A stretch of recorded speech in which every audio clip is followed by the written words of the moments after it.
Selamat siang, selamat sore untuk kita semua.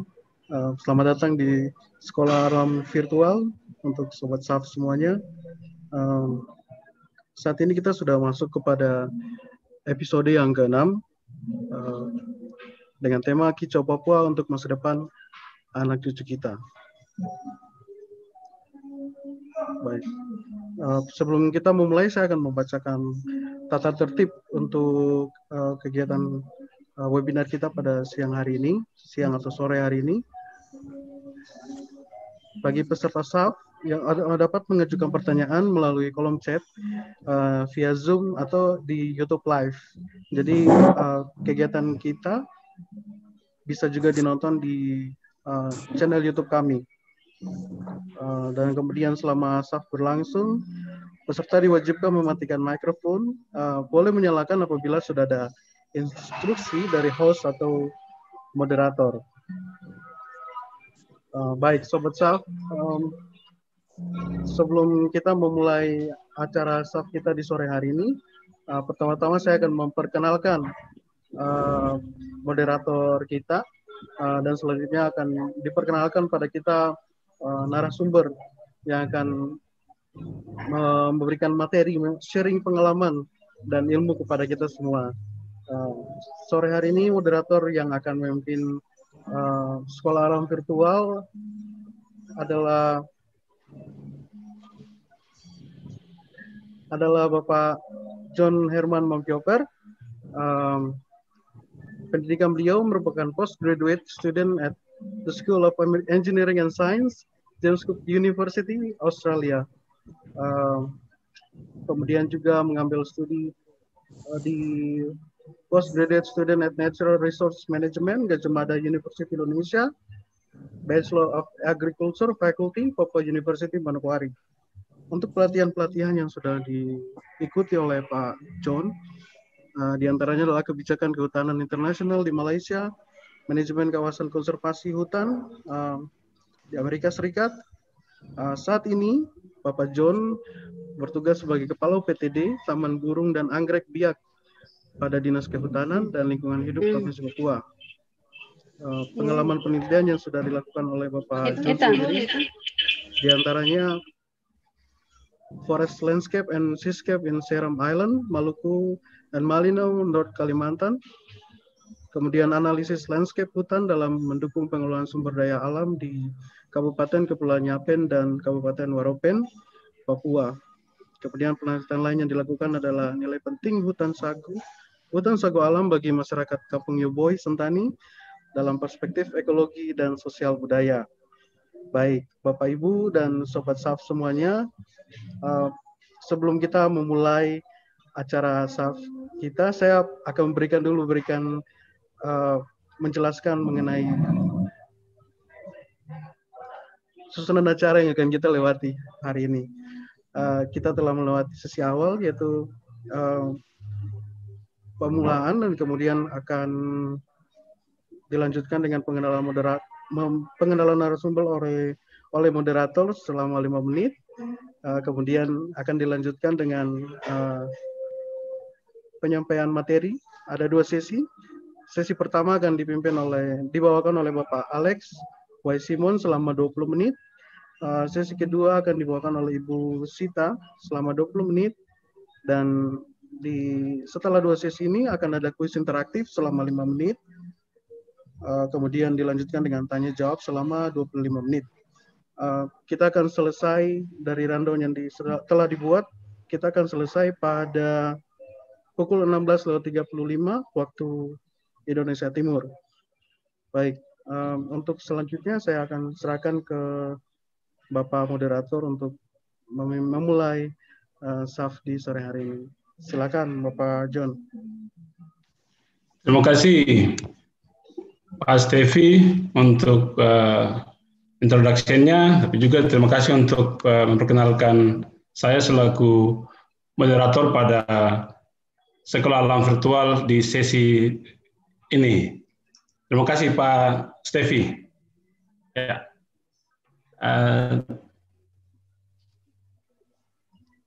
semua narasumber dan juga peserta sekolah alam virtual ini, untuk kita semua, salam lestari untuk Bapak Ibu, saudara para peserta SAF di sesi hari ini. Kita akan masuk pada perkenalan dengan narasumber kita. Untuk itu bisa ditampilkan slide biodata narasumber. Silakan.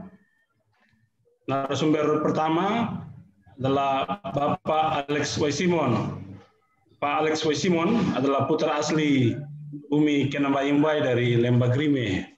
Pengalaman kerja beliau adalah pertama bekerja di Asosiasi Internasional Labet Coast dan juga melanglang buana atau berkeliling di Eropa dan Asia. Pengalaman kerja beliau juga sebagai guide di Bali selama kurang lebih 30 tahun, dan Pak Alex juga pernah bekerja di Red Cross International, Bank Merah Internasional di Australia, dan juga saat ini beliau sebagai pengelola ekowisata Isio Hills Birdwatching Rempang Wife di kampung halamannya di Kabupaten Jayapura di Lembah Grime. Pelatihan yang pernah beliau ikut adalah pertama pelatihan sebagai welder spesial untuk boiler dan peltia di Singaraja, Bali, dan yang berikut adalah pelatihan diving atau selam di Bali dan juga daerah Lombok di daerah Taman Nasional Komodo di Flores. Dan narasumber kedua adalah Ibu, yaitu Ibu Sita Prativi. Ibu Sita merupakan lulusan sarjana hukum dari Universitas Parayangan, Bandung. Pengalaman kerja beliau adalah sebagai advokat atau penasihat hukum pada Papua Bird Club, PBC. Beliau juga sebagai asisten pemandu wisata di PBC, dan kemudian juga saat ini beliau sebagai pemilik ekowisata dan juga sebagai pemerhati burung Magnificus Expeditions, Papua Konservasi PPK yang bergerak untuk komunitas dan konservasi alam di Papua. Dan Ibu Sita pernah menjabat sebagai manajer sekretariat Seedscape di CI Conservation International. Nah, aktivitas yang lain atau saat ini beliau sebagai pemandu wisata dan pemilik Magnificus dan pengelola PKK. Nah, demikian pengantar singkat perkenalan tentang dua narasumber kita, yaitu Pak Alex dan Ibu Sita. Sesuai rundown acara yang disampaikan oleh panitia, oleh Pak Stevi, sesi pertama akan disampaikan oleh Pak Alex. Dan saya harap Bapak Ibu, saudara-saudara sekalian yang mengikuti SAF di sesi sore ini dapat mengikuti dan juga mematuhi tata tertib yang ada sehingga sesi presentasi oleh kedua narasumber kita dapat berjalan lebih maksimal dan lebih efektif, dan nanti pada sesi diskusi atau tanya jawab dan juga kuis kita bisa terlibat aktif untuk sama-sama memberikan respon positif terhadap materi yang diberikan oleh kedua narasumber kita. Oleh sebab itu untuk mempersingkat waktu, saya sebagai moderator mempersilakan kepada kedua narasumber kita. Yang pertama, sesi pertama akan disampaikan oleh Pak Alex W. Simon. Kepada Pak Alex, waktu selanjutnya saya berikan untuk pemaparan materinya. Silakan Pak Alex.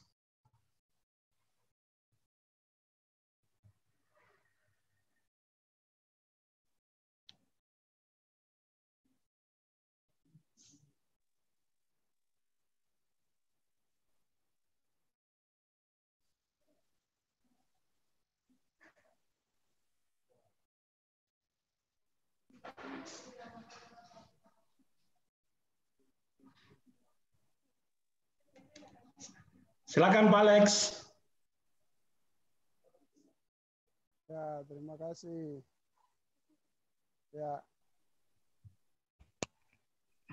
Ya, terima kasih Bapak. Ara? Ya. Halo. Ya, halo Pak Alex. Ya, selamat sore. Selamat sore Pak Alex. Ya, ya, ini jaringan putus-putus. Minta maaf ini. Sore, Bisa. Bapak. Ya, sore. Dengar suara saya? Ya, Oke. kami dengar Ya. dengan jelas Pak Alex. Baik. Langsung mulai kah? Ya, Bapak langsung bisa mulai. Halo. Ya, halo Pak Alex, silakan langsung mulai. Silakan. Ya. Pengalaman yang kita sharing, pepatah mengatakan begini, hujan emas di negeri orang lain, tapi hujan batu di diri. Nah, itulah yang membuat kami pulang kampung. Batu itu kita sudah buat jadi emas, sehingga menjadi berkat buat orang banyak. Terutama masyarakat adat yang kita dampingi adalah 9 suku dengan areal adalah 98.000 hektar. Sementara kami kerjakan adalah 150 hektar yang sudah menjadi bird watching dan banyak teman-teman yang sudah mulai kunjungi. Sekarang kita dampingi beberapa alternatif kata misalnya air terjun,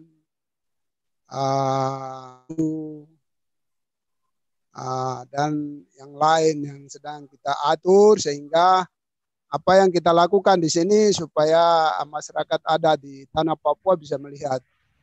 Juga bergerak di bidang konservasi yang bisa melindungi masyarakat adat. Itu yang kita lakukan. Seperti saya kata, pulang kampung, membangun kampung halaman. Itulah yang menjadi kita sehingga harus meninggalkan hujan emas di negeri orang. Harus hujan emas, hujan batu di negeri sendiri sehingga batu itu mulai kelihatan pelan-pelan. Saya pikir itu hal-hal yang penting.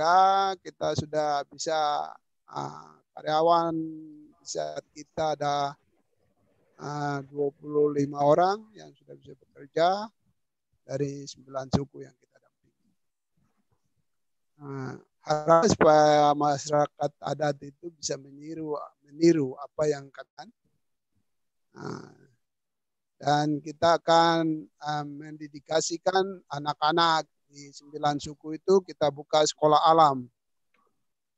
Sekolah alam itu kurikulum tadi dan itu bahasa Genyem, bahasa asli di sini, bahasa Inggris itu yang sedang kita kerjakan untuk ke depan.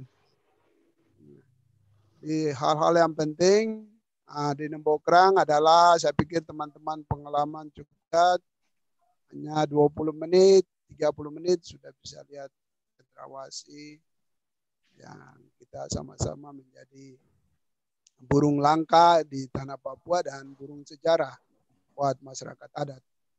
Saya pikir hal-hal itu yang kita lakukan sehingga kami tetap bertahan ada di dan tidak lirik ke kota begitu.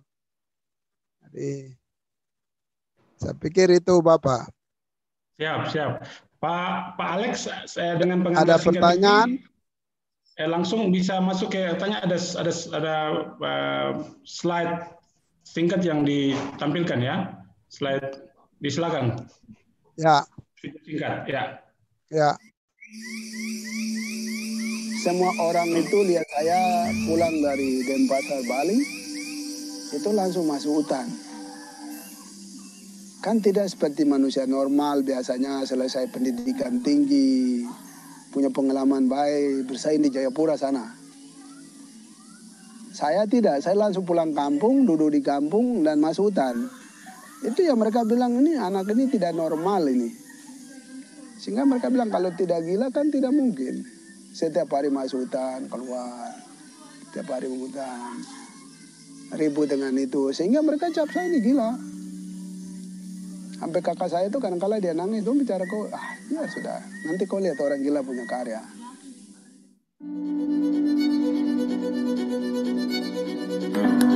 Apa yang dilakukan Pak Alex? Setiap hari. Kalau dapat Pak Taru ini yang dilakukan apa? Setiap hari saya merawat hutan dan terutama saya ngawasi burung cendrawasih.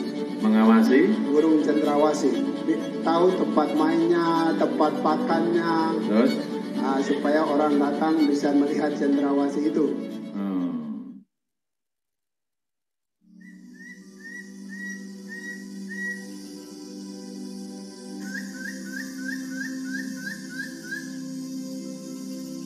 Jadi objek ini termasuk teman-teman bilang bayi yang baru lahir langsung lari. Jadi objek Iso Hills ini dibangun dalam jangka waktu 4,5 tahun. Pembangunan semuanya mulai jalan 2017, 18, 19, 3 tahun kita bangun. Iso ini adalah tempat sejarah nenek moyang, tempat persinggahan. Iso ini juga bicara tentang makanan adat. Ketika ada pesta adat, makanan-makanan adat itu yang dikeluarkan. Maka saya bikin Iso Hills Birdwatching. Jadi cendrawasih sendiri ada 8 jenis. Ya, itu bisa dilihat real dan teman-teman bisa saksikan pagi ini. Ya, sehingga kita tidak cerita aja. Ya memang selama COVID ini kita kan tutup sesuai dengan anjuran pemerintah. Dan terutama kita jaga kesehatan pribadi itu yang penting karena objek ini harus running, harus jalan. Jadi kita sendiri pun harus jaga kesehatan dan kondisi itu. Saya kira untuk perburuan, untuk masyarakat adat, saya pesan hari ini supaya berhenti. Ada harga dan martabat jati diri Anda, orang Papua. Jadi harapan saya berhenti sudah.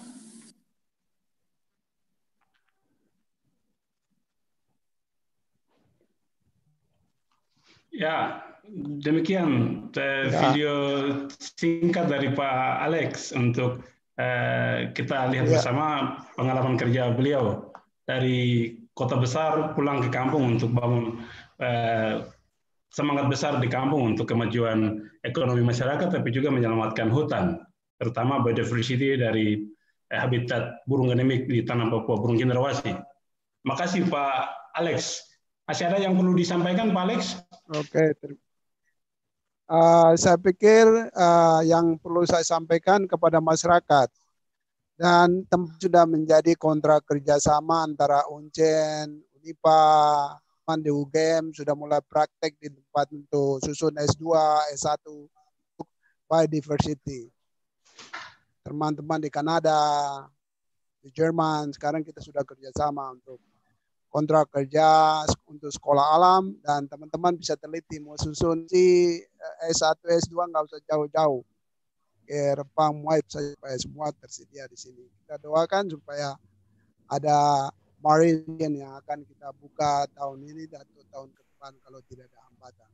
Teman-teman marine di Uncen supaya di mana supaya tidak lari kemana-mana. Itu menjadi kerinduan kita.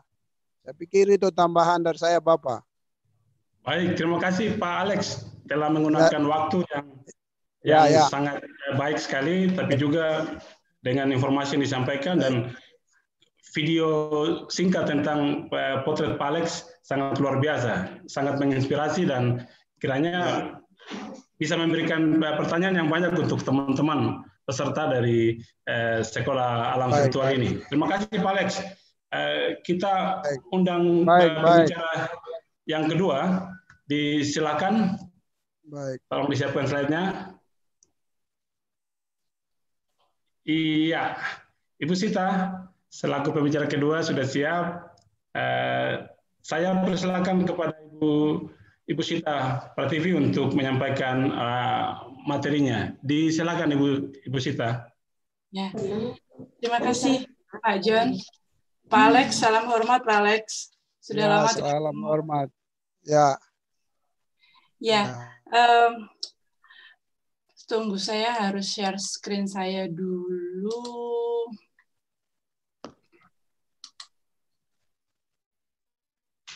Oke.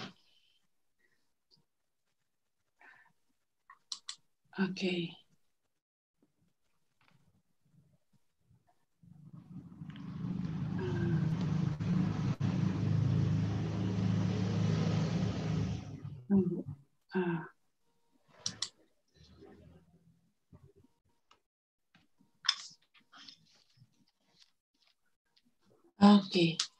Ya, teman-teman bisa lihat ya.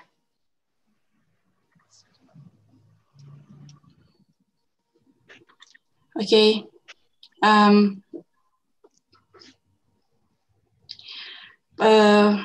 Pertama-tama saya mau memberikan apresiasi untuk teman-teman di SAF. Karena saya sudah mengikuti program SAF ini selama 2 bulan dan saya lihat luar biasa SAF ini. Saya belajar banyak dari SAF ini juga. Dan yang kedua, saya terima kasih karena saya sudah bisa bergabung di SAF. Pertama, saya mau mengenalkan kegiatan saya. Dan selama 16 tahun ini, saya sudah berkelana di Papua. Pertama, saya bergabung dengan Papua Bird Club. Dan dari situ saya mendirikan perusahaan saya sendiri di Magnificus Expedition. Dan dari Magnificus, profit yang kami dapat, saya membuat sebuah LSM kecil namanya Papua Konservasi dan Komunitas. Nah, Papua Konservasi dan Komunitas itu sendiri bergerak di bidang pengembangan masyarakat lewat pelatihan yang kami adakan. Dari kerjaan kami itu, saya berkeliling di Papua. Jadi site-site kami di Papua itu mulai dari Kepulauan Raja Ampat, Sorong, kemudian Pegunungan Arfak, Manokwari, dan Kepulauan Biak dan Nunfor juga, kemudian di Pegunungan Tengah, tepatnya di Danau Habema, dan di Wamena, dan di Jayapura, dan di tempatnya Pak Alex. Itu daerah kerjanya kami. Nah, biasanya kami mengunjungi tempat-tempat itu 7 sampai 26 hari bersama dengan tamu-tamu. Nah, sebelum lebih jauh kita mau melangkah, mau bicara lebih jauh, saya mau menyamakan langkah kita dulu dengan konservasi. Apa sih konservasi itu? Nah, menurut Undang-Undang Nomor 5 Tahun 1990 tentang konservasi sumber daya alam hayati dan ekosistemnya, pada pasal 1 angka 2, pengertian konservasi sumber daya alam hayati adalah pengelolaan sumber daya alam hayati yang pemanfaatannya dilakukan secara bijaksana untuk menjamin kesinambungan persediaannya dengan tetap memelihara dan meningkatkan kualitas keanekaragaman dan nilainya. Nah, sekarang pertanyaannya bagaimana cara kita melakukan konservasi? Kalau kita nggak sedang online, mungkin saya mau tanya sama peserta, apa yang bisa dilakukan? Dan pasti jawabannya banyak, macam-macam. Jadi, kita bisa melakukan dengan menciptakan energi alternatif. Kita bisa melestarikan binatang yang hampir punah. Bisa juga dengan membiarkan suatu daerah atau tanah mengembalikan keadaannya secara alami. Atau dengan pendidikan. Kita juga bisa melakukan konservasi. Tetapi yang paling dekat dengan kita, yaitu dengan tidak membuang sampah sembarangan. Atau lebih baik lagi kalau kita bisa memilah-milah sampah itu dengan sampah organik dan sampah yang tidak organik. Dan cara lain, kita juga bisa menghemat air dan listrik di rumah kita. Jadi kalau kita hanya di ruang tengah misalkan, listrik yang di kamar tidur, listrik yang di ruang depan, itu semuanya mati. sehingga tidak mubazir listriknya. Juga air begitu. Nah,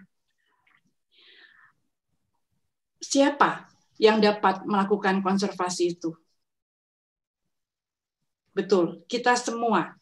Kita semua, setiap individu, kita bisa melakukan konservasi. Nah, kita tadi sudah tahu berarti apa yang tidak boleh dan apa yang boleh dilakukan untuk melakukan konservasi.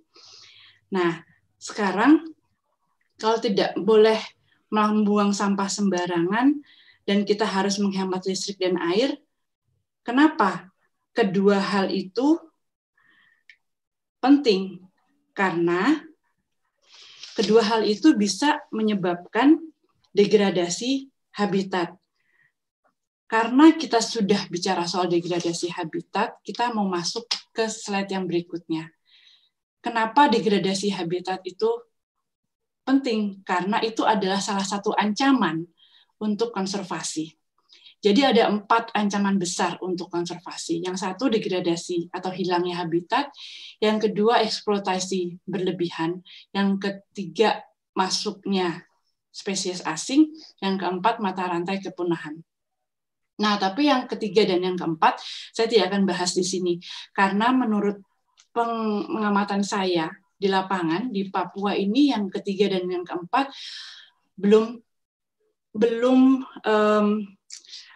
belum besar dampaknya. Jadi kita bicara soal yang nomor 1 dan yang nomor 2 dulu. Dan semoga yang ketiga dan yang keempat ini tidak akan pernah terjadi di Papua. Nah, yang pertama hilangnya habitat. Hilangnya habitat itu salah satu sebab terbesar di Papua adalah karena penebangan hutan. Dan yang kedua, eksploitasi berlebihan. Penyebab terbesar di Papua adalah karena perburuan satwa. Dan siapa yang mau melakukan penebangan hutan dan perburuan satwa itu? Semuanya adalah manusia. Kita semua tahu, manusia bisa melakukan yang baik dan yang buruk atau yang tidak baik, kan? Nah, sekarang ini manusia-manusia yang baik nih. Bagaimana cara mengurangi ancaman tersebut? Itu kan pikirannya manusia baik, ya kan? Nah, sekarang salah satu cara untuk mengurangi ancaman. Ibu Sita, waktunya sisa 10 menit ya. Oh iya, baik, terima kasih. Iya. Kayaknya masih banyak. Kayaknya masih banyak. Terima kasih Pak John. Ya, jadi dari sini salah satu cara mengurangi ancaman tersebut adalah dengan ekowisata. Ekowisata itu apa? Wisata yang berbasis lingkungan dan yang tidak merusak alam dan memberi keuntungan kepada masyarakat lokal. Ibu Sita, mohon slide-nya ditampilkan, slide-nya tidak jalan. Oh ya? Belum slide show-nya, belum masih slide 1, masih di slide pertama itu.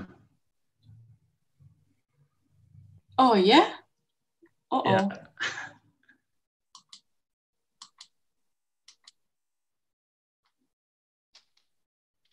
Dari tadi tidak jalan, Pak John? Ya, slide-nya dari tadi tidak jalan, jadi kami hanya akan penjelasan Ibu aja.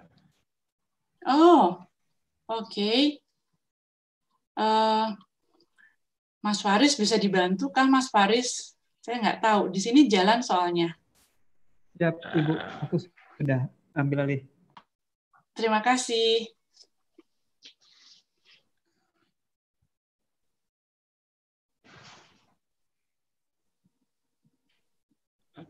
Oke, tolong di slide-nya langsung ditampilkan.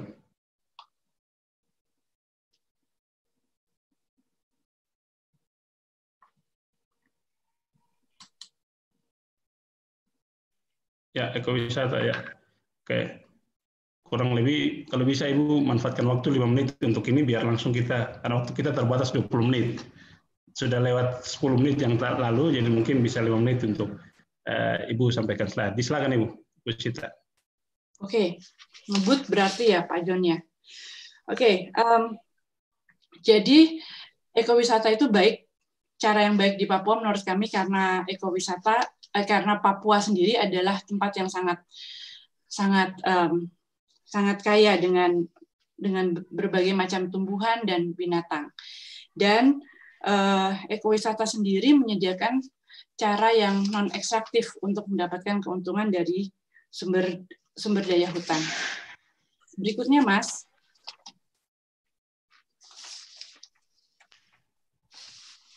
Halo. Oke, ya. Masyarakat dan kunci konservasi sendiri menurut kami adalah masyarakat lokal, karena masyarakat lokal adalah pemilik tanah di Papua itu sendiri. Oleh karena itu, masyarakat lokal adalah kunci untuk memulai konservasi di Papua. Selanjutnya, Mas.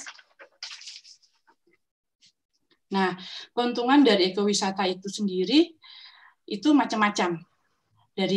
Karena ekowisata mendatangkan penghasilan alternatif untuk masyarakat. Karena masyarakat bisa menjadi pemandu hutan, bisa jadi porter, bisa jadi tukang masak, bisa jadi tuan tanah itu sendiri, dan jadi pemilik homestay seperti Pak Alex, dan juga ada donasi untuk masyarakat. Selanjutnya, Mas. Nah, bagaimana cara membuat penghasilan alternatif itu lebih baik? Itu yang kami lakukan. Jadi kami melakukan pelatihan-pelatihan. Ada pelatihan khusus, ada untuk pemandu hutan, tukang masak, dan pelayan homestay, dan ada juga pelatihan bahasa Inggris untuk masyarakat, dan ada juga mengadakan untuk sekolah-sekolah alternatif. Selanjutnya, Mas.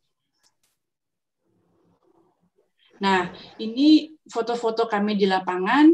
Ini foto kami waktu kami melakukan pembukaan daerah baru di Misol dan Kofiau. Selanjutnya, foto-foto ini juga waktu kami melakukan pelatihan di Pegunungan Arfak dan di Misol di Raja Ampat untuk pelatihan pembukaan homestay. Selanjutnya, Mas. Ini sekolah alternatif di Park Kofiau yang kami lakukan. Selanjutnya, ini yang sekolah alternatif di Pegunungan Arfak untuk anak-anak kecil-kecil. Ya, selanjutnya, Mas. Yang ini di Misol, ya.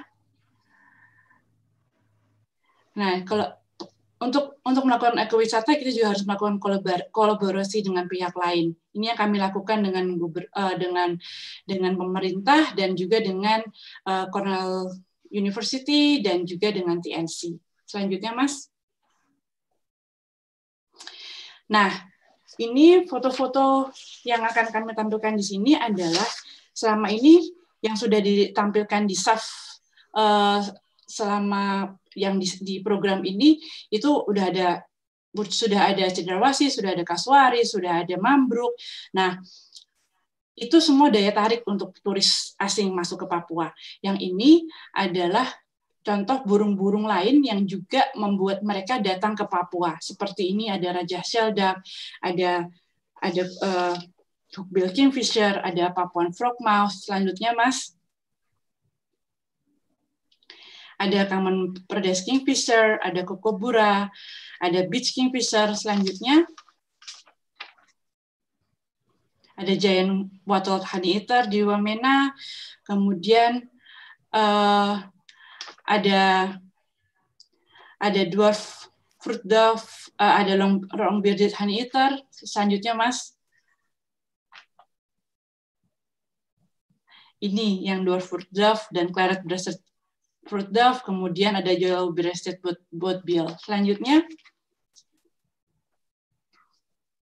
ada Yellow-billed Kingfisher dan ada Crimson Fish. Selanjutnya, Mas, ini burung-burung malam yang ada di Papua, Papuan Bubuk, Marble Frogmouth, dan Feline Owlet Najar. Nah, itu semua kekayaan alam yang ada di Papua. Yang terakhir, saya akan tutup dengan video ini. Silakan.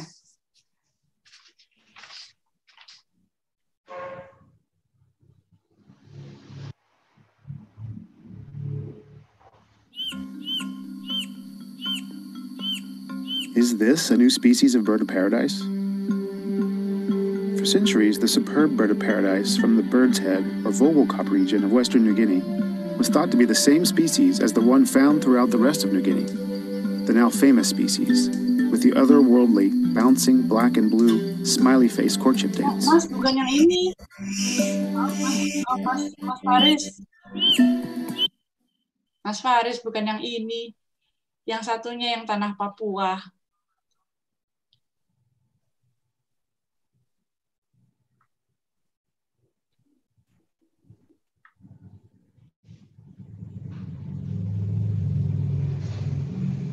Terima kasih.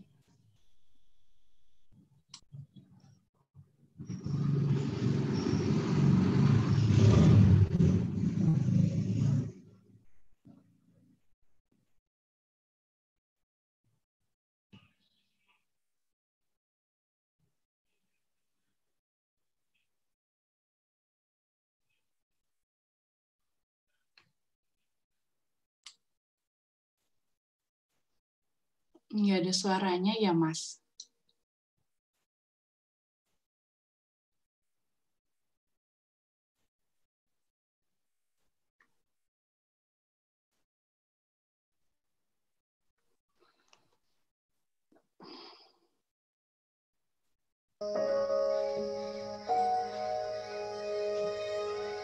Terima kasih.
Indonesia's land of Papua, Tanah Papua. Consisting of two provinces, Papua supports one of the only remaining large tropical forests in the world. With the Amazon and Congo basins, these forests serve as the lungs of the planet. And in Papua, they are the lifeblood of the people. Dan yang terutama yang membuat saya sangat terkesan itu karena hutan di Papua itu memberi banyak kehidupan untuk masyarakat di Papua. Jadi sumber kehidupan mereka itu sebetulnya di hutan. Papua's geography contains a variety of ecosystems: coasts, mangroves, forests, and mountains that supports roughly half of Indonesia's biodiversity. Over 600 species of birds are found in Papua, including the birds of paradise, many of which live nowhere else on Earth. Dan untuk saya burung di Papua, apalagi cendrawasih itu sangat luar biasa, sangat unik, sangat cantik, nggak bisa dilupakan. The birds of paradise are icons of Papua's biodiversity. Their unparalleled beauty has made them a symbol of international renown. Yang burung yang itu boleh dorang selalu suka untuk cari-cari di dekat kampung. Kita dengar ini suara toh, kita dengar suara baru. Kita jalan pagi dengar suara langsung. Kita jalan pas dia suara itu baru ketemu ini dia punya sarang. Global interest in Papua's bird life is leading to increased opportunity for wildlife tourism, bringing newfound economic benefits to local communities. burung-burung yang seperti kakatua raja, kakatua putih, rangkong, magnificent yang dia main di sini, main di tanah. Kita jalan lagi ketemu ini parotia, oh ini tempatnya main parotia.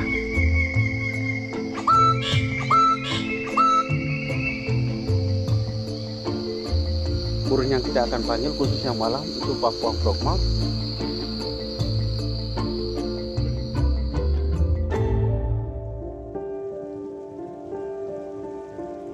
Banyak selukai lewa utang no sop selukai memnya mem tuma wencap tuma arane no ne bisa punya tumi tia icha punya tun cita din jam ti cha punya tu ho tu no ko indamnya tu ho tu no ke icha.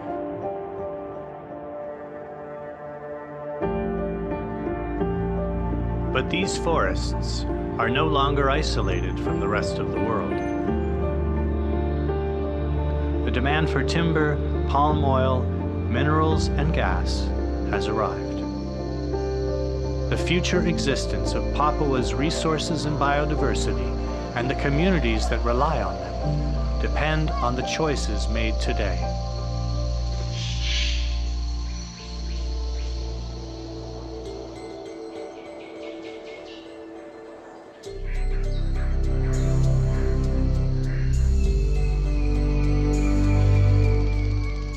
The governments of Papua and West Papua are bringing together non-government, community, academic, and religious partners to create a sustainable pathway for development. Adik-adik yang kecil bilang, jangan potong ini, jangan tebang kayu itu karena guna untuk burung untuk bawa uang. There are plenty of examples of ecosystems destroyed by overexploitation. With its forests still intact, Papua has the opportunity to develop in a way that allows both its people and its environment to thrive. Keindahan yang di Raja Ampat khususnya di Sapurgren itu sangat indah sekali.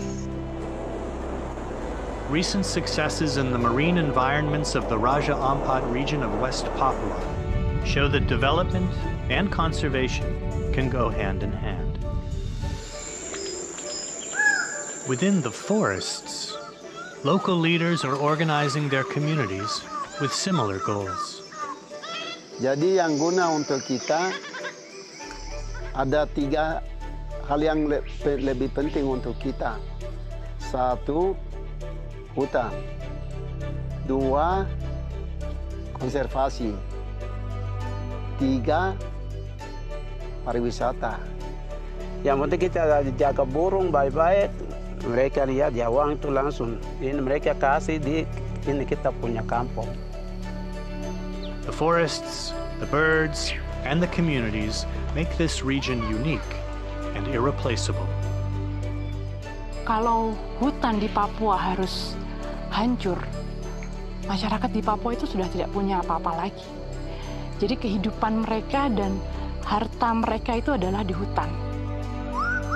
As the lungs of the planet, tropical forests are an important buffer against our changing climate. If Papua's ecosystems are degraded, the effects will be felt locally across the world. Arfa ini berguna sekali untuk Through collaborative leadership, achieving sustainable growth, maintaining the livelihood of local communities, and protecting globally significant biodiversity are possible for Tana Papua and all of humanity. Alam Papua sangat-sangat indah. Jadi saya minta kepada masyarakat Papua umumnya, mari kita jaga negeri kita yang indah ini. Sehingga ke depan anak cucu kita akan menikmati apa yang kita rasakan hari ini dan seterusnya. Mari kita mendukung konservasi yang ada di Papua umumnya.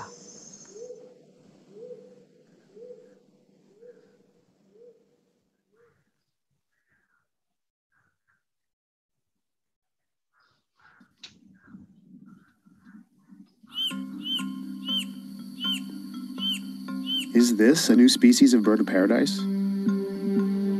For centuries, the superb bird of paradise from the Bird's Head or Vogelkop region of Western New Guinea was thought to be the same species as the one found throughout the rest of New Guinea, the now famous species, with the otherworldly, bouncing black and blue, smiley-faced courtship dance.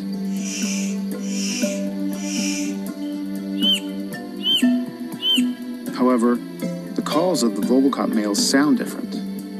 The females look different, and new research shows that it is genetically distinct too. But the displays of the Vogelkop form have never been documented, so we traveled to the mountains of West Papua, Indonesia, to film its courtship dance for the first time. And what we discovered totally surprised us.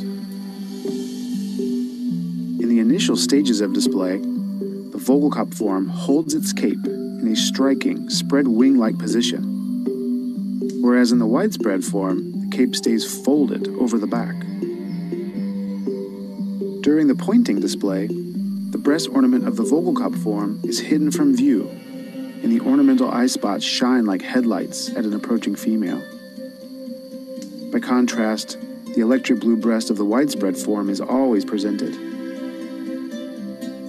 Most strikingly, when the specialized cape is presented, the shape of the Vogelkop form is like a crescent instead of the familiar oval of the widespread form. And the blue breast feathers give the Vogelkop form a distinctly frowny-faced look that is quite different from the now famous smiley face of the widespread form. And when the males perform their dances for a female, the Vogelkop form circles with a quick, gliding side step instead of the vigorous bouncing that's the hallmark of the widespread form. Does all this add up to the Vogelkop form being a separate species? We think so, and so do our scientist peers. The Vogelkop superb bird of paradise is the newest addition to the bird of paradise family tree. It's an exciting discovery that was hiding under our noses all along. The Vogelkop superb is now the fourth bird of paradise species endemic to the Bird's Head region of Indonesian New Guinea. Now is the time to protect these forests, not just to ensure the future of these spectacular birds, but also to ensure the future of all the biodiversity and people who live alongside them. Learn more about this discovery in our scientific paper documenting how the distinct song, dance, and courtship appearance of the Vogelkop form confirms its new species status.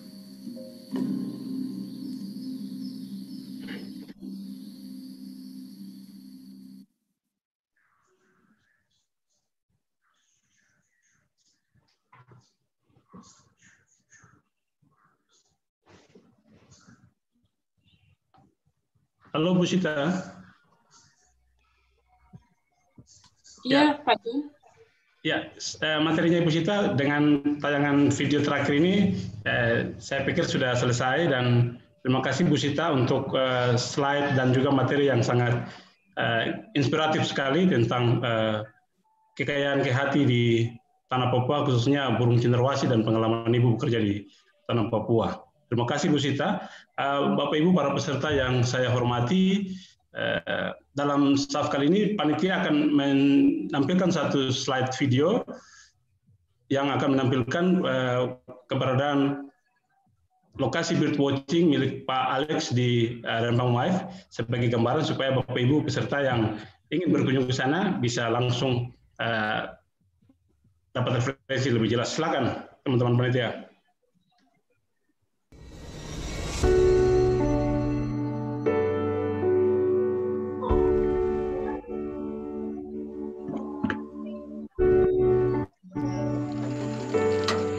Di hutan Nimbokrang, Alex Y. Simon menjaga keseimbangan ekosistem demi lestarinya burung cenderawasih.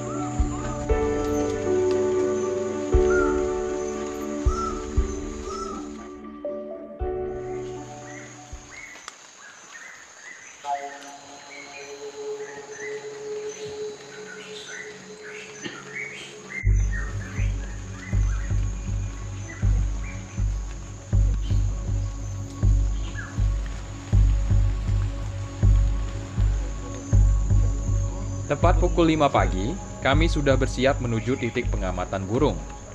Langit masih gelap diiringi gerimis tipis, kami memasuki hutan di kampung Repang Muaif, distrik Nimbokrang, Kabupaten Jayapura. Setelah berjalan kurang dari 500 meter, kami tiba di sebuah pos. Alex Y. Simon dan adiknya Yeskiel Y. Simon meminta kami bersabar dalam kesunyian menunggu datangnya burung cendrawasih mati kawat atau cendrawasih 12 antena. Kami hampir putus asa memandang pucuk dahan yang disebut Alex sebagai tempat mampirnya si cendrawasih. Apalagi sejak malam hujan turun lebat. Tapi sekitar pukul 5.30, si cendrawasih mati kawat singgah. Dengan binokular atau teropong, kami bisa melihat lebih jelas kecantikan salah satu jenis cendrawasih ini.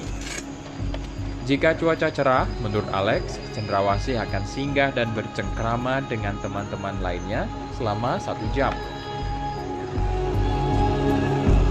Kami diminta untuk tidak berlama-lama di titik pertama, karena di waktu bersamaan, cendrawasih paruh sabit akan muncul di pos kedua. Kami berjalan menyusuri hutan di bawah gerimis. Untuk mencapai pos kedua, dibutuhkan waktu sekitar 10 menit berjalan agak menanjak. Sayang, cendrawasih paruh sabit hanya singgah sebentar di tempat itu. Kami pun beranjak untuk mencapai titik ketiga. Di tempat ini, Yeskiel Y. Simon mengatakan kita bisa menyaksikan cendrawasih apoda. Cendrawasih yang selama ini kita kenal melalui foto maupun poster. Apa? Kalau treknya sudah tertata dengan baik, Bapak. Jadi Bapak mau lihat burung ini, treknya sudah ada. Misalnya cendrawasih 12 antena, kita jalan 15 menit saja sudah sampai. Kalau yang cendrawasih apoda, yang kuning itu kita naik jalan 30 menit. Minimal seluruh ada yang cendrawasih raja, itu kita jalan kurang lebih 45 menit. Sudah sampai. Siapapun yang datang di sini, karena kita ikutin burung, burung tidak bisa tunggu kita yang nungguin burung, Pak. Kalau kita mau lihat dia, kita duduk, datang sesuai dengan dia punya jadwal.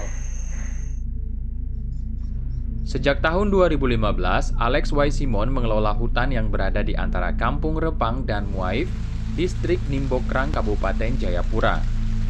Alex meninggalkan pekerjaannya di Bali untuk kembali ke kampung halamannya. Di sini, Alex mempelajari kebiasaan makhluk hidup yang ada di hutan, terutama cendrawasih. Alex lantas mengembangkan ekowisata birdwatching Isyo Hills. Tempat ekowisata ini berdiri di 6 Mei 2015. Kita mendirikan ekowisata. Sehingga ekowisata ini saya namakan Isyo Hills Birdwatching. Kenapa saya bilang Isyo? Isyo adalah bahasa Genyem, yaitu ada satu makanan khusus untuk adat. Ketiga adat itu mereka akan taruh makanan Isyo itu, ubi jalar. Dan Isyo itu mengandung ekonomi, bahasa ekonomi, sehingga ini bisa mendatangkan ekonomi buat masyarakat adat, terutama Kampung Repang Muaif dan distrik Nimbokrang. Alex mendatangi habitat cendrawasih yang berada di kawasan hutan seluas 100 hektar. Ia mengamati pola makan dan kebiasaan cendrawasih dari pagi hingga sore. Ada 8 macam spesies burung cendrawasih yang berhasil diidentifikasi di tempat ini. 4 diantaranya bisa dilihat langsung. Isyo Hills kita bentuk di dalam wilayah 100 hektar. Keseluruhan ekowisata atau hutan lindung yang sudah kita waktu itu kita lepas menjadi 98.000 hektar. Itu terdiri dari 9 suku. 9 suku dan 11 kampung yang ada di dalam. Yang sudah mulai jadi ini yang di 100 hektar itu Isyo Hills. Di dalam Isyo Hills ini, distrik Nimbokrang ini, itu kita ada cendrawasih 8 jenis. Luar biasanya kita. Hanya anak-anak bangsa itu baru mengenal 1 saja. Ya, itu cendrawasih kuning namanya apoda. Sedangkan kita masih punya jenis-jenis yang lain. Nah, banyak orang yang belum tahu bahwa cendrawasih ada 43 jenis dari seluruh tanah Papua. Dan ini kekayaan bangsa yang luar biasa yang perlu kita angkat. Kita sudah sama-sama menyaksikan bahwa upaya ini sudah ada keberhasilan. Ya, bukan hanya yang di dalam negeri ya, tapi wisata-wisata asing juga sudah berdatangan dan hampir setiap hari ya datang untuk di kawasan ini. Kami dari pemerintah distrik ya selalu mendukung itu. Sebagai ganjaran atas keberhasilannya menjaga lingkungan hutan Repang Muaif dan pelestarian burung cendrawasih, tahun 2017 lalu, Alex mendapat Piala Kalpataru. Dan tahun 2018 mendapat juara 1 Anugerah Pesona Indonesia kategori ekowisata terpopuler. Untuk meningkatkan ekowisata birdwatching, Alex melengkapi berbagai fasilitas yang bisa dipakai oleh tamu yang datang dan ingin melihat burung cendrawasih secara langsung. Misalnya membangun tower pengamatan dan homestay. Kalau fasilitas ini kita sudah punya penginapan tentu. Jadi teman-teman dulu masih tinggal di Sentani, sekarang langsung dari bandara menuju ke sini. Kita ada punya 14 kamar dengan 24 bed. Sudah kita siap itu. Transportasi langsung kita jemput dari bandara menuju ke sini. Kehadiran ekowisata birdwatching Isyo Hills membuat nama distrik Nimbokrang dan Kabupaten Jayapura semakin dikenal. Banyak pecinta satwa dari dalam maupun luar negeri datang karena penasaran. Banyak orang datang, mereka katakan, apa yang pemerintah sudah kasih? Saya bilang, bagi saya tidak penting. Apa yang bisa saya sumbangkan kepada kampung, kepada daerah, apalagi kepada pemerintah. Satu burung cendrawasih aja sudah mengharumkan nama bangsa. Banyak suku-suku bangsa datang ke sini. Seluruh negara mulai mengenal bahwa Indonesia punya burung cendrawasih. Satu saja kekayaan bangsa itu. Maka tugas kita adalah menyelamatkan kekayaan bangsa.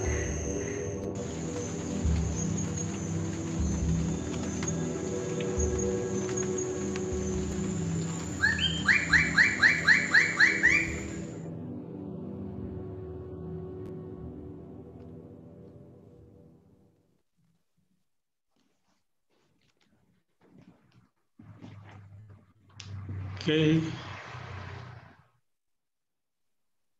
Videonya sudah selesai ya, teman-teman panitia. Satu video aja ya. Sudah, Bapak.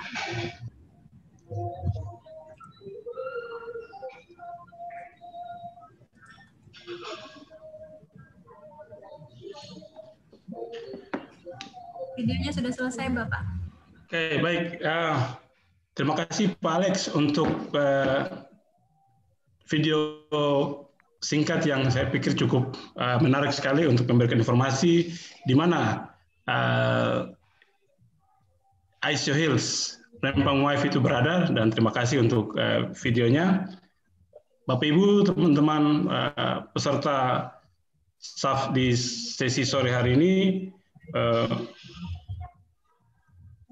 kita akan masuk pada sesi yang berikut, yaitu ada kuis dan juga nanti ada sesi diskusi atau tanya jawab. Oleh sebab itu,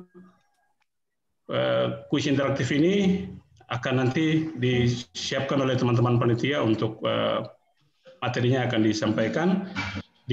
Silakan diatur untuk kuis interaktifnya.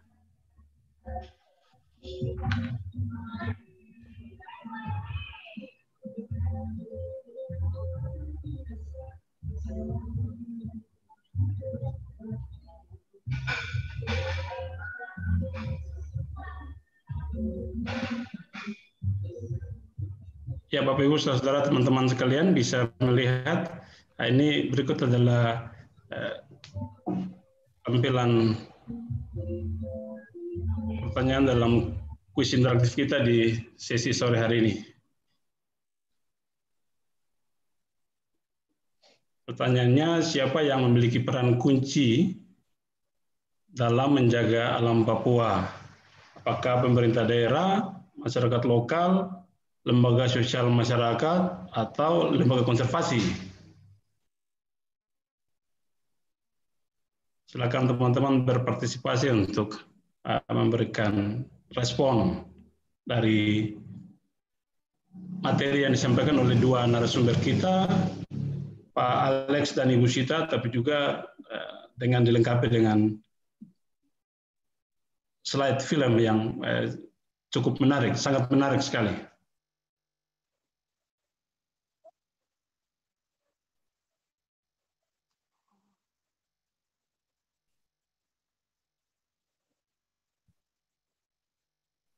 Ya, kalau kita lihat di slide film tadi, bisa terlihat jelas ya bagaimana peran kunci dimainkan oleh para stakeholders yang ada di slide tadi. Apakah masyarakat lokal, pemerintah, ataukah lembaga konservasi?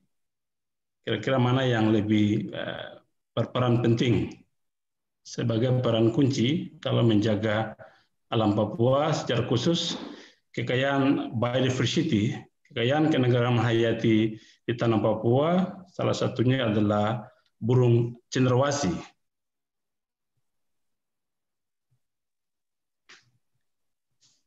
Ya, kalau dilihat sementara dari kuis ini terlihat bahwa hampir respon dari peserta bisa terlihat dalam tren grafik ini memberikan respon bahwa masyarakat lokal selaku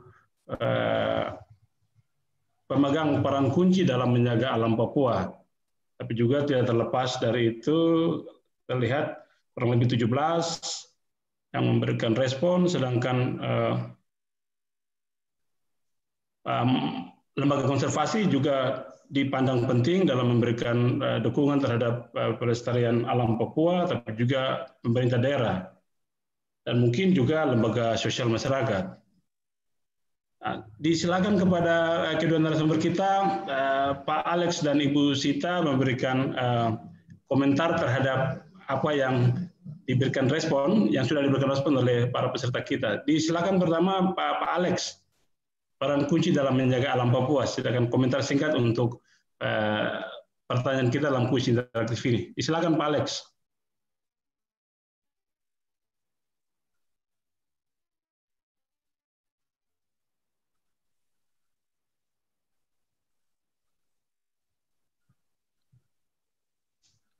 Silakan Pak Alex.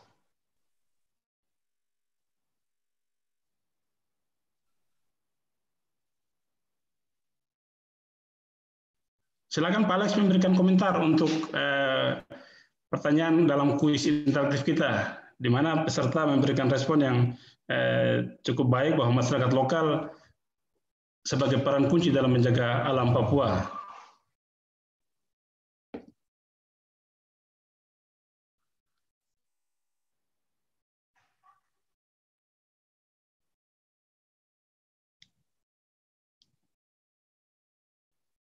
Halo Pak Alex. Sementara kalau susah masih trouble, silakan Ibu Sita. Ibu Sita, ya, disilakan. Ya. Terima kasih Pak John.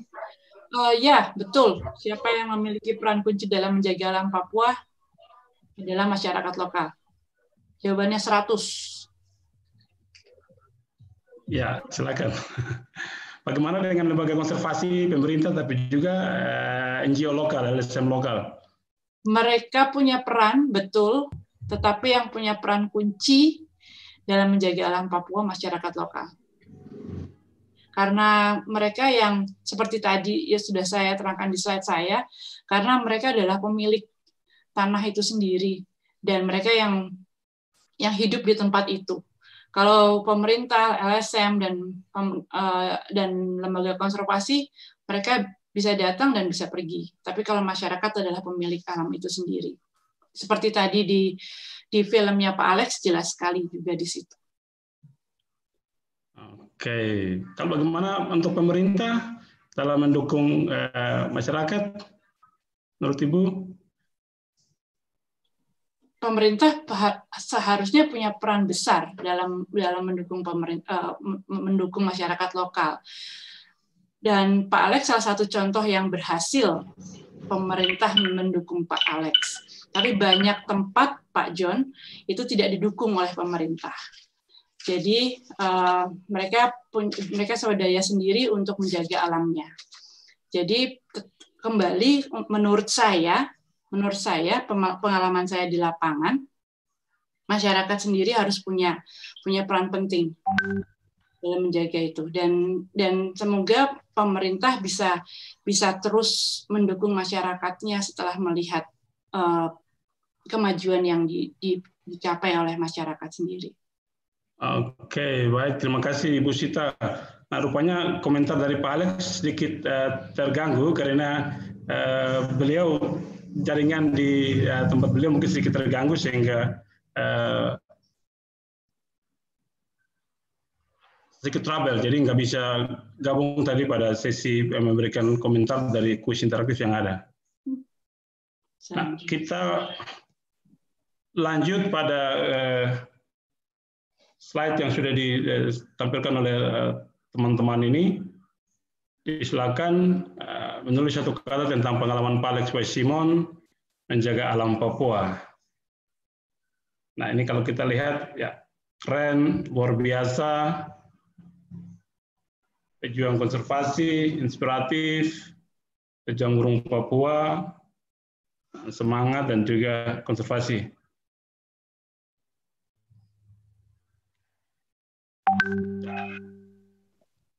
Kita lanjut pada pertanyaan kedua. Kita lewat pertanyaan pertama, kita lanjut ke pertanyaan kedua, disilakan. Oh, sorry. Ya, Pak Alex sudah terkonek. Mohon maaf. Pak Alex silakan memberikan komentar singkat tentang pertanyaan pada kuis interaktif tadi. Siapa yang sangat berperan penting atau sebagai peran kunci dalam menjaga hutan, menjaga sumber daya hutan alam di tanah Papua. Ya, terima kasih Bapak. Jadi saya pikir yang terpenting yang menjaga alam tanah Papua itu adalah masyarakat sendiri, masyarakat adat.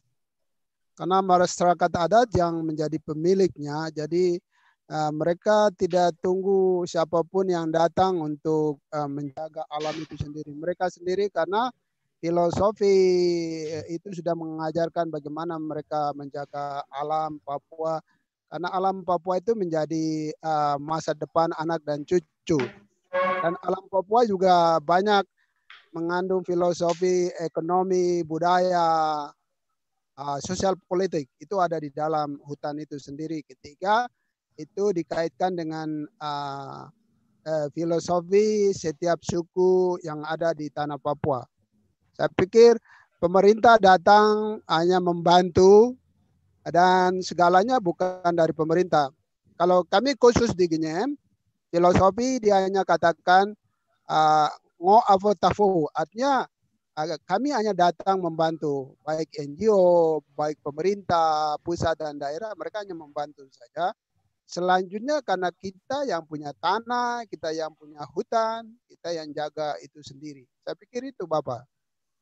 Baik, terima kasih Pak Alex. Luar biasa dengan komentarnya dan membagi pengalaman tentang filosofi yang ada di Ginem. Nah, kita bisa lanjut pada pertanyaan yang kedua dalam kuis kita. Pertanyaan pertama sudah kita lewati. Di sini terlihat silakan menulis kata tentang pengalaman Pak Alex Y. Simon dalam menjaga alam Papua. Jadi penilaian peserta, Pak Alex itu keren. Pak Alex pejuang Papua, menjaga konservasi, luar biasa, inspiratif, semangat. Pak Alex juga ada yang komentar Pak Alex itu gila dalam tanda petik, sangat luar biasa, bisa membuat sesuatu dari nol menjadi bernilai, kira-kira begitu. Apresiasi yang tinggi untuk Pak Alex dari para peserta. Silakan kita bisa pindah kepada pertanyaan kedua.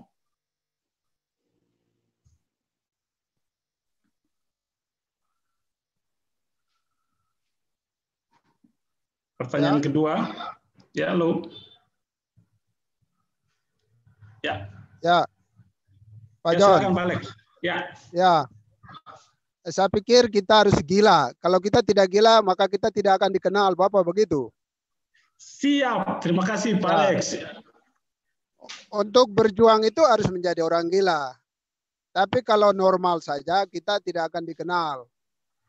Aplaus untuk Bapak Alex, luar biasa. Ini kita perlu belajar dari Pak Alex bahwa menularkan gila yang dimiliki Pak Alex menjaga hutan Papua sehingga banyak orang bisa lebih gila lagi, lebih semangat untuk keluar dari hal-hal yang normal untuk melakukan pelestarian terhadap sumber daya alam khususnya hutan di Papua untuk menyelamatkan Kehati. Terima kasih Pak Alex. Kita harus lanjut pada sesi pertanyaan kedua. Disilakan tanya jawab kedua, disilakan disiapkan oleh teman-teman panitia, Mbak Novi dan Pak Stevi, disilakan.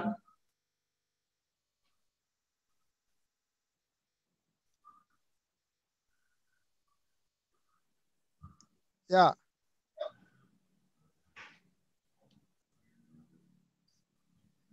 Silakan Mbak Novi, kita masuk pada sesi tanya jawab.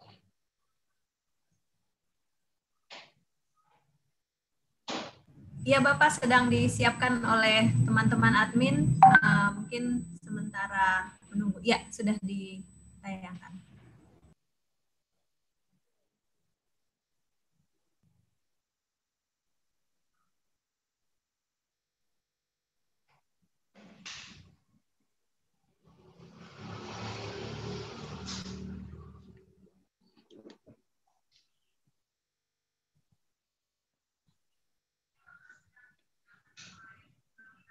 Ya, disilakan ditampilkan slide pertanyaannya.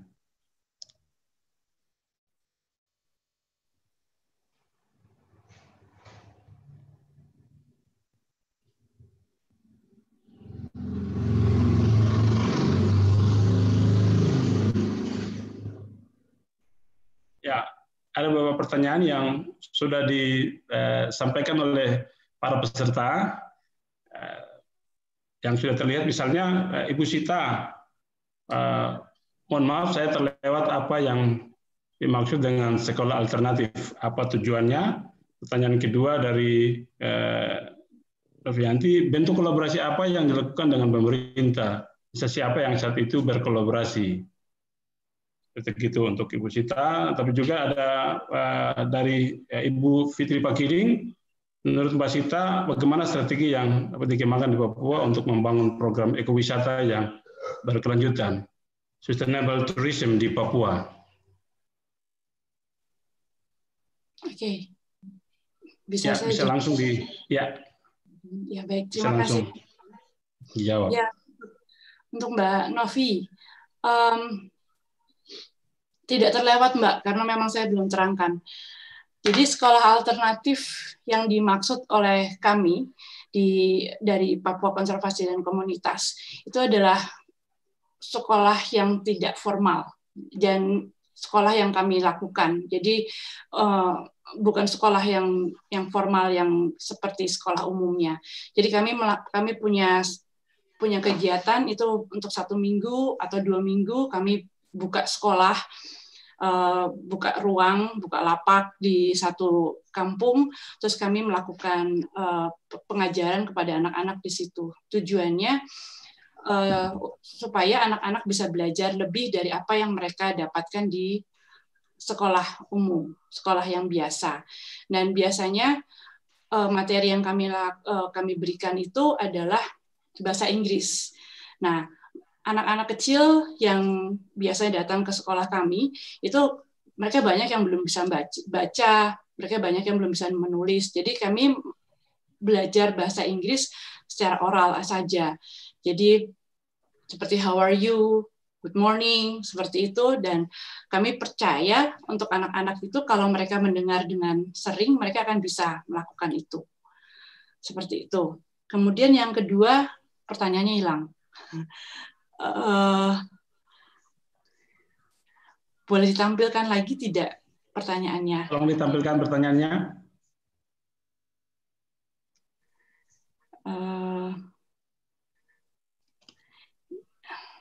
Sorry ya.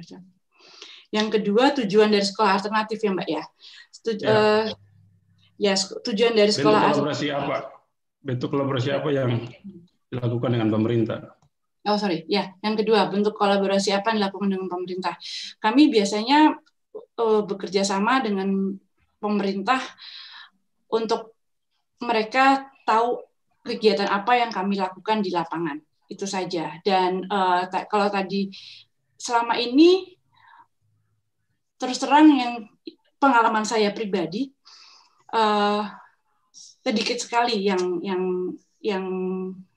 kami kerjakan bersama dengan pemerintah. Kami banyak bekerja dengan lembaga konservasi, juga dengan Unipa, tapi sedikit dengan pemerintah daerah. Karena pemerintah daerah yang kami kerjasama waktu itu seperti di presentasi saya itu dengan pemerintah Raja Ampat, karena waktu itu pemerintah Raja Ampat memang mau mendengar apa yang dibutuhkan di lapangan untuk pembukaan wisata di daerah Waigeo, di Kampung Saporkren.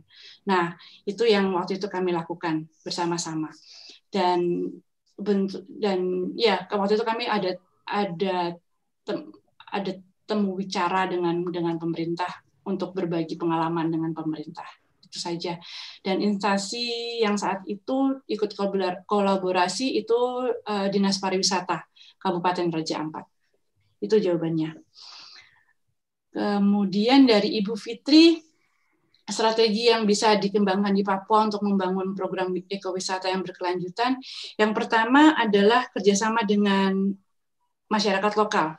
Tadi Pak Alex juga sudah membagikan pengalamannya, kerjasama dengan masyarakat lokal karena memang dia pemilik tanah. Yang kedua, pembekalan kapasitas untuk masyarakat lokal, sehingga mereka bisa berdiri sendiri dan independen untuk melakukan kegiatan-kegiatan ekowisata di daerahnya. Dan yang ketiga, kolaborasi dengan pihak terkait seperti yang tadi, dengan salah satunya dengan pemerintah juga. Itu Ibu, itu menurut saya strategi yang paling baik yang bisa dilakukan di Papua. Begitu Pak John. Oke, ya. Terima kasih Ibu Sita. Kita pindah pada pertanyaan berikut. Silakan ditampilkan oleh nanti ya. Ya, ada Adrian Genteo. Nah, apa yang menjadi kendala saat menjalankan usaha ekowisata birdwatching di sana? Apakah pernah merasa putus asa? Ini pertanyaannya bisa dijawab oleh kedua narasumber kita, dan juga Febrisa Wiranti untuk Pak Alex. Terima kasih Pak Alex sudah berbagi pengalaman hidup, rela pulang kampung untuk menjaga hutan dan menjaga burung-burung endemik Papua. Apakah tersedia rumah tinggal bila mengajak mahasiswa untuk praktikum atau praktek lapangan, praktek lapang di tempatnya Pak Alex?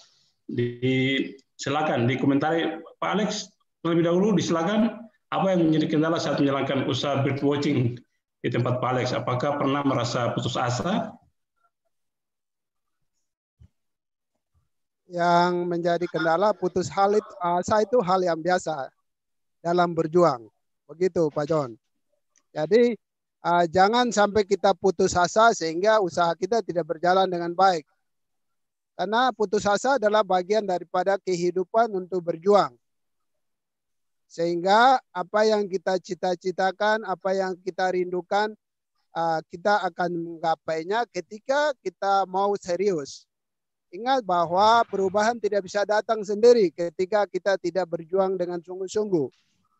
Jadi Saya pikir itu dari sisi bagaimana banyak orang Papua yang gagal tidak bisa mengembangkan ekonomi, kerakyatan, terutama wisata di kampung halamannya. Itu yang pertama. Yang kedua mungkin saya bisa langsung Pak John. Iya, langsung Pak Alex, silakan. Ya. Apakah tersedia rumah tinggal untuk mengajak mahasiswa jika praktikum di tempat Pak Alex? Kalau di tempat saya praktikum itu sudah ada tempat, sudah ada dapur. Jadi kami juga nanti mereka tinggal tidak terlalu mahal mereka bayar, hanya mereka bayar uang lampu saja, sehingga biasanya kamar untuk tamu kita sewa sekitar 750, mereka hanya bayar 100 per hari, begitu Bapak. Wow, luar biasa. Dapur sudah ada, peralatan sudah ada, semua bisa dipakai gratis. Luar biasa. Jadi hanya bayar 100.000 per hari, bisa tinggal, bisa susun skripsi di sini, begitu Bapak. Terima kasih Pak Alex, informasi yang cukup jelas. Mbak Febrisa, demikian informasi dari Pak Alex. Jadi mahasiswa jika praktek di sana cukup bayar. Mungkin Pak John tambah lagi. Ya silakan Pak Alex. Tambah satu lagi mungkin. Ya. Ya silakan Pak Alex. Tambahannya apa Pak Alex? Silakan.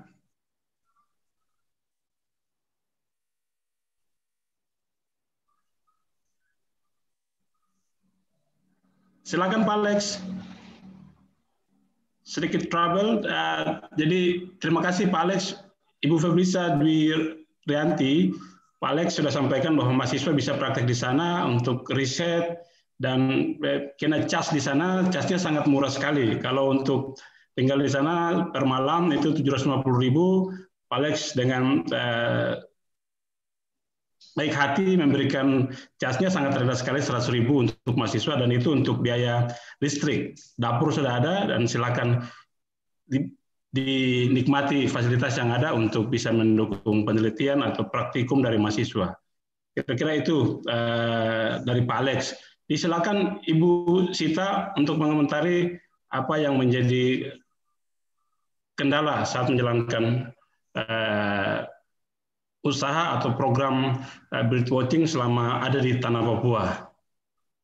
Apakah Ibu pernah merasa putus asa? Disilakan. Pertanyaannya menarik dari Mas Adrian. Pernah merasakan putus asa? Pernah, pasti. Saya manusia biasa. Pertama kendalanya adalah saya perempuan dan saya bukan orang Papua.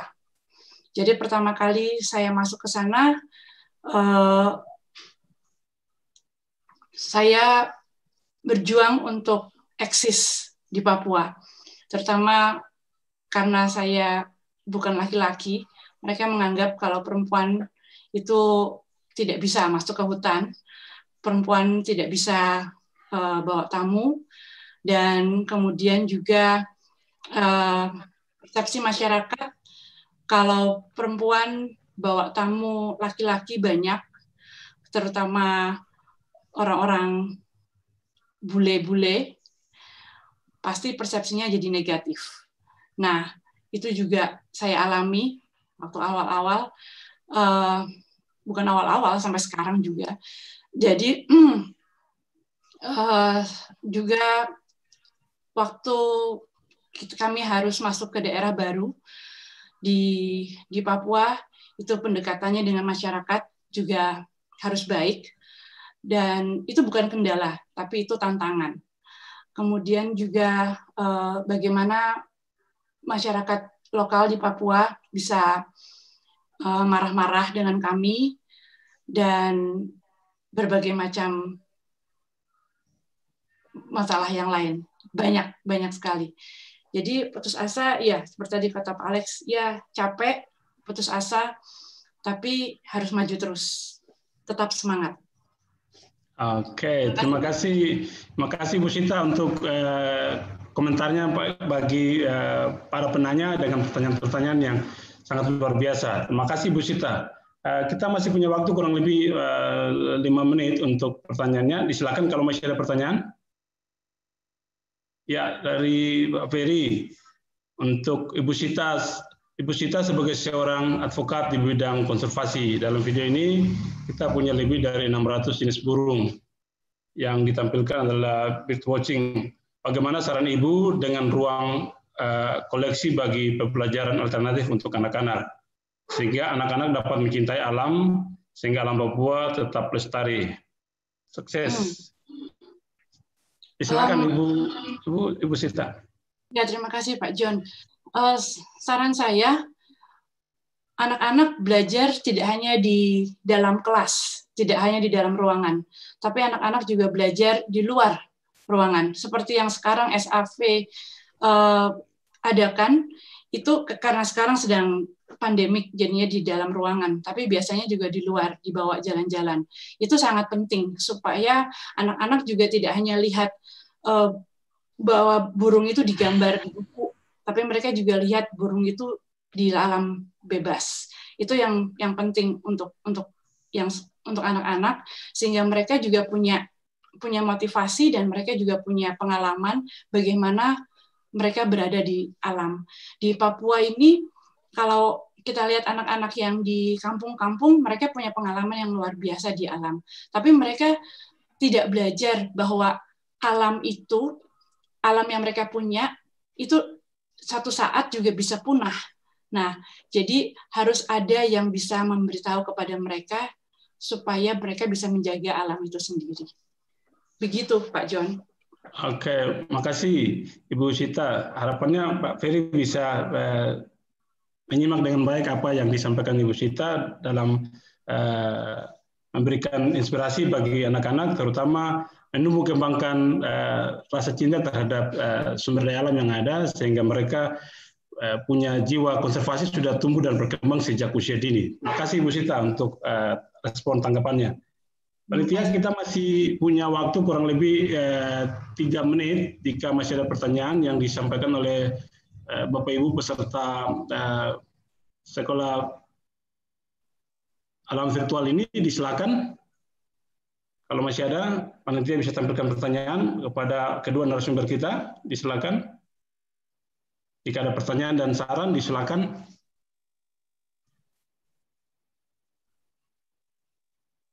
Mbak Novi dan Pak Stevi, jika masih ada pertanyaan, disilakan. Tersisa kurang lebih 2 menit, jika masih ada. Masih ada, Bapak. Oke, disilakan. 3 menit masih tersisa. Ya, pertanyaan dari Yani Matuelage untuk Bu Sita. Bu Sita, videonya bagus sekali. Kira-kira berapa lama menunggu sampai bisa dapat foto secantik itu? Disilakan, Ibu Sita. Foto yang mana yang cantik? Foto saya atau foto yang burung-burung? Ya, yang pasti di tayangan Ibu. Oh, ya, salah. Jawabannya salah. Jawabannya adalah film yang tadi itu dibuat oleh Cornell dan kerjasama dengan lembaga pembuatan film yang di Jakarta. Nah, mereka membuat film-film itu disatukan semua dari beberapa dokumentasi.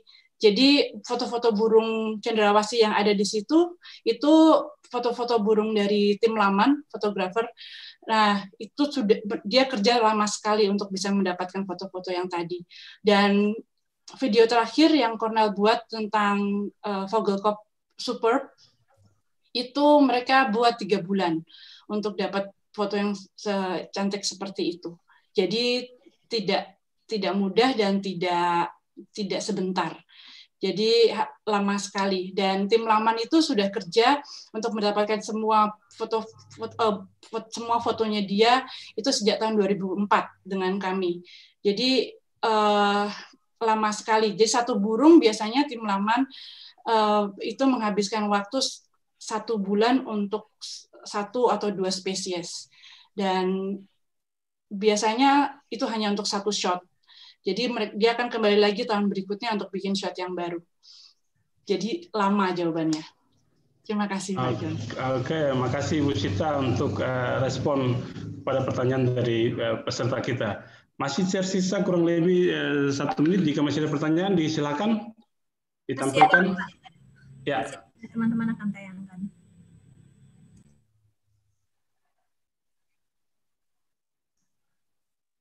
Oke, ada dua penanya, Fandri Monim dan Denny. Fandri, bagaimana tanggapan Mbak Sita mengenai tambang emas yang sekarang dibuka oleh beberapa orang atau beberapa perusahaan di Pegunungan Arfak?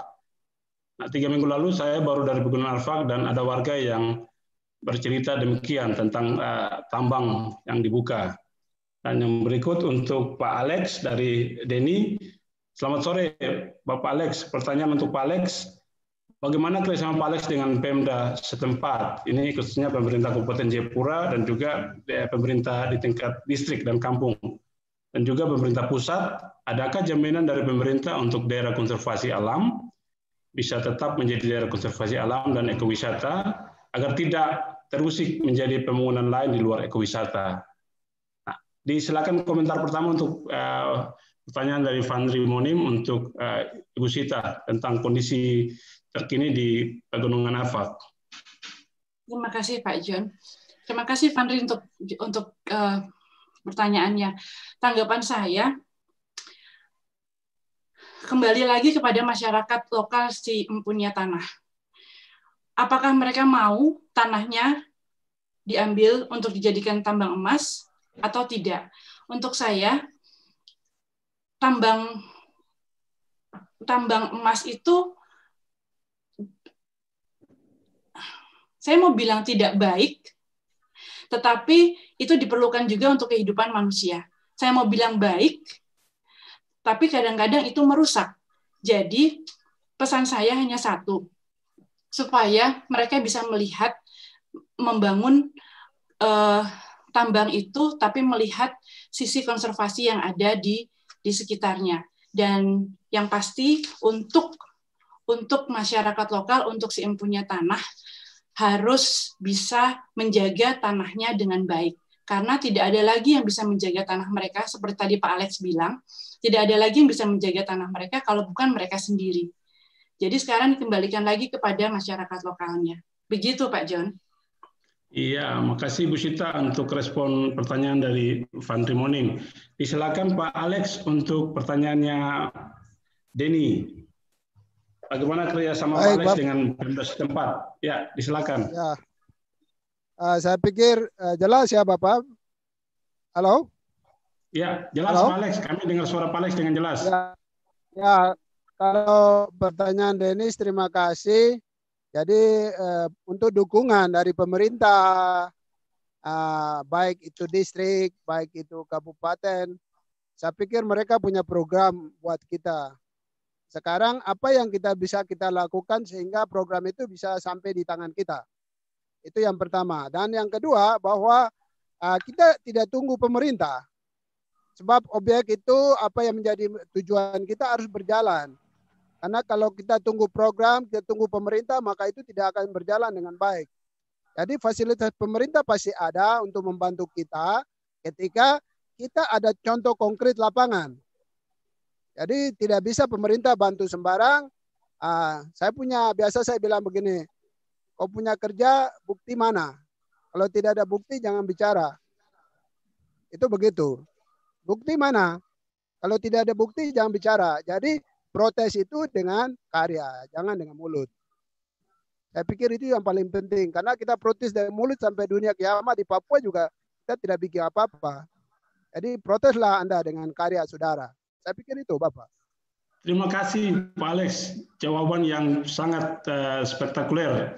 Karena dengan karya yang luar biasa, kita harus buktikan bahwa kita telah berkarya. Jangan hanya dengan bicara. Terima kasih. Pak Alex dan Ibu Sita, ternyata waktu kita sudah akan berakhir dalam sesi tanya-jawab, tetapi masih ada satu pertanyaan yang disampaikan direct kepada saya ini dari Kartika Sohar. Nah, ini pertanyaannya begini untuk Pak Alex dan Ibu Sita. Pak Alex dan Ibu Sita, bagaimana harapan Ibu dan Bapak tentang ekowisata di tanah Papua? Apakah ada nasihat-nasihat yang ingin Ibu Sita dan Pak Alex berikan kepada anak-anak muda di Papua, anak muda Papua tentang ekowisata? Jadi apakah ada semacam advice atau nasihat yang diberikan kepada anak-anak Papua dalam mendukung ekowisata di tanah Papua? Disilakan komentar pertama dari Pak Alex. Ya, Terima kasih Pak John. Kalau ekowisata sesungguhnya kalau di tanah Papua sudah menyangkut ekowisata. Karena turun-temurun semenjak nenek moyang tanah kita tanah ekowisata. Tergantung kita mengembangkan bagaimana caranya. Dan tanah Papua tidak bisa dikembangkan dengan uang yang besar. Karena hutan sudah menjadi modal kita dan pengetahuan yang menjadi tambahan kita untuk kita mengembangkan. Karena hutan adalah bank kita, hutan adalah harta kita yang perlu kita selamatkan. Saya pikir itu Bapak John. Terima kasih. Oke, terima kasih Pak Alex. Disilakan Ibu Sita. Ya, terima kasih. Sama dengan Pak Alex. Anak-anak muda adalah harapan kita semua ya. Jadi anak-anak muda bisa belajar dari sekarang untuk mencintai tanahnya sendiri dan belajar bagaimana bisa memanfaatkan apa yang mereka punya dengan tidak merusaknya. Itu Pak Alex. Itu Pak John. Terima kasih. Oke, terima kasih Ibu Sita dan Pak Alex untuk respon pertanyaan dari penanya terakhir yang memanfaatkan waktu terakhir dalam sesi diskusi atau tanya jawab kita. Terima kasih untuk semua pertanyaan yang disampaikan oleh para penanya serta Sekolah Alam Virtual. Dan terima kasih untuk kedua narasumber kita, Pak Alex W. Simon dan Ibu Sita Prativi yang sudah berbagi pengalaman dari kerja-kerja mereka di lapangan, di hutan dengan masyarakat dalam membangun semangat untuk terus mencintai alam Papua, menjaga alam Papua, tapi juga memberikan dampak positif, dampak ekonomi bagi masyarakat lokal, sehingga ada kementerian yang terbangun, tapi juga ada pendidikan lingkungan yang telah dilaksanakan oleh kedua narasumber kita.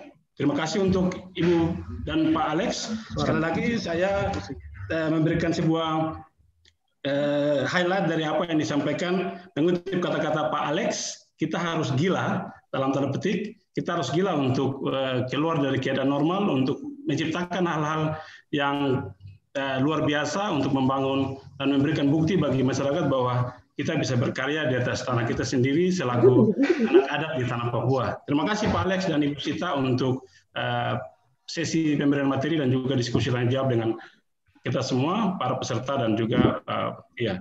Terima kasih. Saya kembalikan waktu kepada Bang Stevi dan Mbak Novi untuk sesi selanjutnya. Disilakan, terima kasih. Apresiasi untuk Pak Alex dan Ibu Sita. Terima kasih.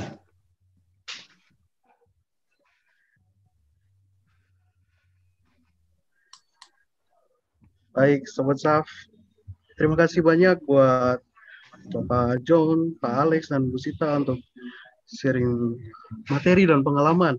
Wah, saya belajar banyak sekali dari Bapak dan Ibu.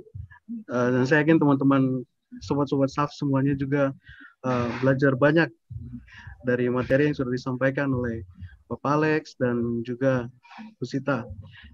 Baik, Sobat SAF. Jadi, bagi teman-teman yang belum menonton seri-seri SAF kami, ini adalah SAF session ketiga. Jadi kami akan upload sesi yang saat ini sedang berlangsung. Jadi kalau Bapak dan Ibu ingin nonton kembali, bisa nonton di channel YouTube official kami. Dapat dilihat di situ ada akun Facebook, kemudian ada akun YouTube dan Instagram kami, Ekspresi BLKB. Jadi Bapak Ibu, teman-teman dan Sobat SAF dapat ikuti tayangan relaynya di akun YouTube kami. Baik. Kemudian bagi Bapak dan Ibu dapat mengisi link survei yang sudah dibagikan di kolom chat maupun yang ada terpampang di layar. Bapak Ibu bisa memberikan masukan kepada kami untuk tayangan SAF yang lebih baik ke depannya. Kemudian ini adalah seri-seri SAF di season 3 yang sudah berlangsung. Saat ini adalah episode ke-6, episode terakhir dari season ketiga. Untuk SAF season ketiga, Kicau Papua dengan tema Kicau Papua, Kicau Nusantara. Baik. Terima kasih banyak buat semua untuk para pemateri, Pak John sebagai moderator, dan seperti biasa di SAF kalau kita mau menutup sesi kita, biasa kita ada pantun ini. Jadi mohon izin untuk semua, saya bacakan pantun buat kita semua. Siap. Siap. Baik. Jadi pantunnya seperti begini. Kicau Papua untuk masa depan anak cucu kita. Siapa yang mau menjaga? Siapa yang mau menjaga? Kita orang semua. Sobat SAF, kami berharap SAF session ini bermanfaat bagi kita semua. Sampai bertemu di SAF session berikutnya. Masih ada satu lagi. Masih ada satu lagi, Bapak Ibu. Masih ada. Ini khusus untuk Pak Alex. Ya. Kepak Cendrawasih di Isyo Jayapura. Bukti nyata karya Sang Pencipta. Salam undur diri dari saya. Sampai ketemu di SAF selanjutnya. Mantap. Tapi kok makin mantap ya. Terima kasih banyak buat Bapak dan Ibu, Sobat SAF semuanya. Selanjutnya sama ya. Silakan Mas Faris. Sebelum mengakhiri, mungkin teman-teman bisa menyalakan video dulu. Kita akan foto bersama. Terima kasih Pak Alex. Luar biasa sekali. Luar biasa. Inspirasi. Ibu Sita terima kasih juga. Terima kasih Mbak Novi.